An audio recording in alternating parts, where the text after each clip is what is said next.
Hi అండి, అందరూ ఎలా ఉన్నారు? బాగున్నారా? విజయనగరంలో తుఫాను ఆగట్లేదండి. 2 డేస్ కొంచెం 2 డేస్ నుంచే పడుతూనే ఉంది. మార్నింగ్ కొంచెం గ్యాప్ ఇచ్చిందంటే మళ్ళీ స్టార్ట్ అయిపోయింది.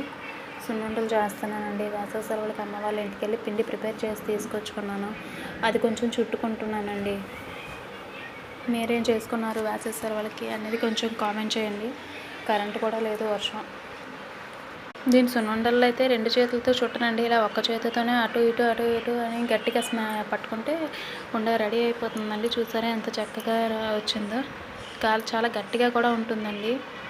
సున్నుండలు చేసేటప్పుడు చాలామంది నెయ్యి చాలా ఎక్కువగా యూజ్ చేసేస్తుంటారండి. అంత ఎక్కువ అవసరం లేదు. మనకి ఇలాగ పిండి కొంచెం పొడి పొడిగా ఉంటుంది అనగానే మనం కొంచెం గట్టిగా పట్టుకొని ఉండలా చుట్టుతూ ఉంటే తినేటప్పుడు ఏంటంటే మరీ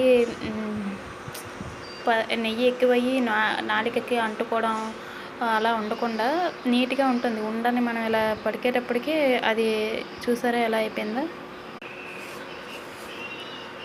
ఇలా గట్టిగా అనుకుంటే మనకి పిండి ఇలా పడుతుంది అంటే చాలండి.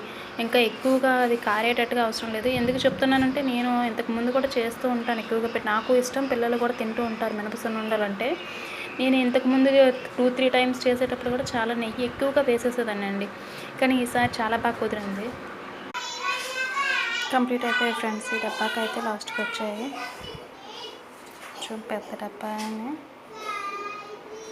ఒక 5 పావుసార్లు మినప్పప్పు, 2 గ్లాసులు పంచదార, 2 గ్లాసులు బెల్లం, 1/2 కేజీ నెయ్యి పట్టింది.